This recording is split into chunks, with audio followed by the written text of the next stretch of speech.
Hello दोस्तों, हमारे YouTube channel में आप सभी का स्वागत है। इस वीडियो में हम डिफेंस सेक्टर से बिलोंग करने वाली एक लार्ज कैप पीएसयू स्टॉक को डिस्कस करने वाले हैं। इस स्टॉक से रिलेटेड फिलहाल एक न्यूज आ रही है ब्रोकरेज की टारगेट को लेकर, ब्रोकरेज की बाय रेटिंग को लेकर। अभी हम उस चीज़ के बारे में डिटेल्स में इंफॉर्मेशन लेने वाले हैं, डिटेल्स में सभी चीज़ों को समझने वाले हैं। उसके बाद हम कंपनी के फंडामेंटल्स एंड टेक्निकल्स के ऊपर भी डिस्कशन करेंगे और देखेंगे कि टेक्निकल्स के अंदर हमें अभी कैसी अपॉर्चुनिटीज़ मिल रही हैं लॉन्ग टर्म के लिए, साथ ही साथ शॉर्ट टर्म के लिए। चलो वीडियो को शुरू करते हैं न्यूज़ से। ये देखो, न्यूज़ की हेडलाइन है 3 महीने में 375 तक जाएगा ये नवरत्न डिफेंस पीएसयू स्टॉक, 3 साल में मिला 444% रिटर्न। चलो आगे बढ़ते हैं। देखो, Navratna defence PSU stocks to buy. पिछले कुछ हफ्तों में डिफेंस स्पेस सुर्खियों में रहा है, आपको खुद ये पता होगा। डिफेंस सेक्टर की सरकारी कंपनी भारत इलेक्ट्रॉनिक्स लिमिटेड यानी कि बेल ने चालू वित्त वर्ष में अब तक कुल 5225 करोड़ रुपए का ऑर्डर हासिल किया है। ये देखो, न्यूज़ हमने डिस्कस भी किया था 2-3 दिन पहले ही कि अभी तक जो कंपनी के ऑर्डर्स हैं वो 5225 करोड़ रुपए के हो गए हैं और हाल फिलहाल ही कंपनी को 230 करोड़ के समथिंग ऑर्डर भी मिले हैं। ठीक है, मजबूत ऑर्डर और स्ट्रक्चरल अप ट्रेंड को देखते हुए घरेलू ब्रोकरेज हाउस आईसीआईसीआई डायरेक्ट ने Navratna defence PSU stock bell में बाई की रेटिंग दी है। ठीक है, जो डोमेस्टिक ब्रोकरेज है आईसीआईसीआई डायरेक्ट, इन्होंने बेल स्टॉक में बाई की रेटिंग दिए हैं। क्यों? क्योंकि यहाँ पर मजबूत ऑर्डर बुक हमें देखने को मिल रहा है, मजबूत ऑर्डर और स्ट्रक्चरल अप ट्रेंड को देखते हुए यहाँ पर आईसीआईसीआई डायरेक्ट ने बाय की रेटिंग दिया है। अब देखो आगे, बता दें कि डिफेंस पीएसयू को शुक्रवार 230 करोड़ रुपए का ऑर्डर मिला है, जो कि हमने डिस्कस भी किया था उसी दिन। डिफेंस स्टॉक की परफॉर्मेंस देखें तो साल भर में 160% से ज़्यादा की तेज़ी इसमें आ चुकी है। चलो अच्छी बात है। अब देखो, बेल शेयर प्राइस टारगेट। अब देखो यहाँ पर टारगेट के ऊपर डिस्कशन किया हुआ है कि ब्रोकरेज का क्या कहना है यहाँ पर टारगेट के ऊपर। ब्रोकरेज फर्म आईसीआईसीआई डायरेक्ट ने Navratna defence PSU Bharat electronics limited BEL में बाई की रेटिंग दी है। प्रति शेयर टारगेट प्राइस 387 रुपये रखा है। साथ ही बाइंग रेंज 326 से 334 दी है। स्टॉप लॉस 307 रखना है। 12 जुलाई 2024 को शेयर का भाव 325.8 के स्तर पर बंद हुआ है। देखो, ये 325 नहीं कहेंगे, ये 333 के समथिंग है। ठीक है, इस तरह मौजूदा भाव से स्टॉक आगे करीब 12.5% की तेज़ी दिखा सकता है। अभी के प्राइस से यहाँ पर बताई जा रही है कि मौजूदा भाव से स्टॉक आगे तकरीबन 12.5% की तेज़ी दिखा सकता है। ठीक है, आगे और भी क्या क्या चीज़ें लिखी हुई हैं, चलो समझते हैं। ब्रोकरेज हाउस ने अपनी रिपोर्ट में कहा कि पिछले कुछ हफ्तों में डिफेंस स्पेस सुर्खियों में रहा है और इसमें स्ट्रक्चरल अपट्रेंड जारी है। इस क्षेत्र में हम बेल पर पॉजिटिव बने हुए हैं, जिसने 5 हफ्ते की कंसोलिडेशन रेंज से ब्रेकआउट देखा है। ठीक है, जो ऊपर की ओर बढ़ने और नई एंट्री के अवसर को फिर से शुरू करने का संकेत देता है। ब्रोकरेज के मुताबिक हमने अप्रैल 2023 से देखा है कि कई मौक़ों पर स्टॉक ने 50 डे राइजिंग ईएमए से ऊपर एक हायर बेस बनाया और उसके बाद नए रिकॉर्ड हाई दर्ज किए। मौजूदा समय 50 डे ईएमए से खरीदारी की मांग बनी है और हम उम्मीद करते हैं कि स्टॉक में तेज़ी आएगी। ये ब्रोकरेज हाउस का कहना है, आईसीआईसीआई डायरेक्ट का कहना है। स्टॉक के अंदर ये ब्रोकरेज हाउस काफ़ी ज़्यादा पॉजिटिव हैं, बुलिश हैं। अब देखो, यहाँ पर न्यूज़ को तो हमने समझ लिया कि क्या कहना है ब्रोकरेज हाउस का बेल की स्टॉक के ऊपर, क्या यहाँ पर टारगेट्स वगैरह दिए जा रहे हैं। अब यहाँ पर थोड़ा सा हम डिस्कस कर लेते हैं बेल की शेयर हिस्ट्री के ऊपर। नवरत्न पीएसयू डिफेंस स्टॉक बेल निवेशकों के लिए मल्टी बैगर रहा है। बीते 1 साल में स्टॉक में करीब 161% का रिटर्न रहा है। वहीं 6 महीने में यह शेयर 81% से ज़्यादा चल चुका है। इस साल अब तक इस पीएसयू शेयर में 80% से ज़्यादा की तेज़ी देखने को मिली है। पिछले 2 साल में शेयर 332%, 3 साल में 444% और 5 साल में 844% से ज़्यादा उछला है। स्टॉक का 52 वीक हाई है 340.35, जो इसने 10 जुलाई 2024 को बनाया है। 52 वीक लो 123.55 है। कंपनी का मार्केट कैप 2,43,634.93 करोड़ रुपये है। तो यहाँ पर रिटर्न्स की बात करें तो रिटर्न्स भी काफ़ी बढ़िया इन्वेस्टर्स को बनाकर दी है कंपनी ने। अब चलो यहाँ पर हम फंडामेंटल्स की ओर बढ़ते हैं।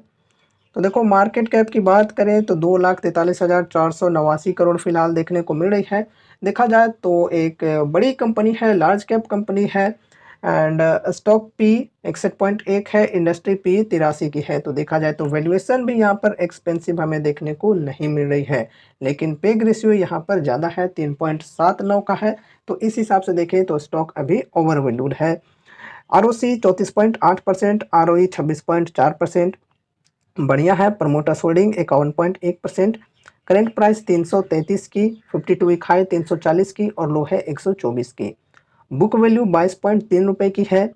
डेप्ट 62.5 करोड़, डेप्ट टू इक्विटी 0 देखने को मिला, चलो अच्छी बात है।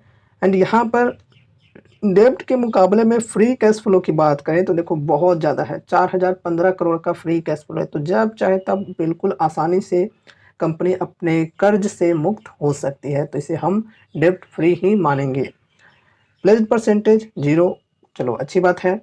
डिविडेंड यील्ड 0.54%, फेस वैल्यू 1 रुपये की, ईपीएस है 5.45 रुपये की। चलो फंडामेंटल्स देखें तो ओके है, बढ़िया है। अब यहाँ पर हम टेक्निकल्स के ऊपर डिस्कशन करते हैं, ठीक है।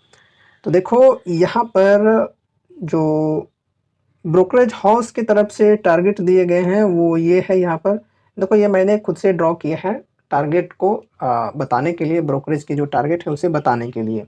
यहाँ पर कोई रेजिस्टेंस नहीं है स्टॉक के अंदर, ये ध्यान में रखना। और यहाँ पर अभी जो करेंट प्राइस है स्टॉक की ये है 333 की, 52 वीक हाई है 340 की। तो यहाँ पर अभी लगभग ये अपने 52 वीक हाई के पास ही ट्रेड कर रही है।